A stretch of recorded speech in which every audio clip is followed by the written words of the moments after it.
সরকার কোন রকম আইনের সংযুক্তকরণ করে দিল কিনা, উনি যদি পারেন, উনি না পারলে ওনার দিদিকে বলবেন, তার দিদি মাটি যেন বলে যায়। কেউ করেনি, উনি যেন বলে যান 2015 সালের 7ই সেপ্টেম্বর ভারতীয় জনতা পার্টি তারপরে কেন্দ্রীয় সরকার এই উদ্বাস্তুদের অবৈধ অনুপ্রবেশকারী থেকে মুক্তি দিয়েছে কি না, উনি যেন বলেন।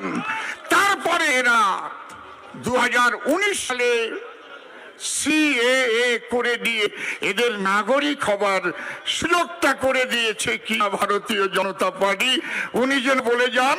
যারা 2014 31-এর মধ্যে এসেছে, তারপরে যারা 2024 31-এর মধ্যে এসেছে, সব হিন্দু পালিয়ে আসুক আর পাসপোর্ট করে আসুক, একজনকেও ভারত থেকে যেতে হবে না, সবাই ভারতের নাগরিকত্ব পাবে।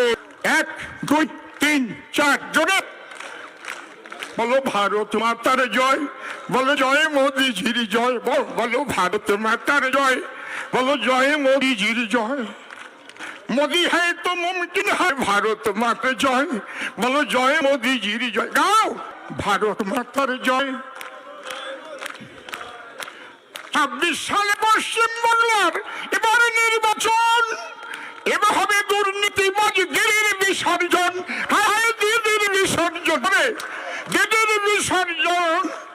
জেগেছে বাংলার জনগণ, দেখেছে বাংলার জনগণ, দিদিকে দিতে যায় ভারত মাতার জয়, বলো জয় মোদীজির জয়, বলো ভারত মাতার জয়, জয় মোদীজির জয়।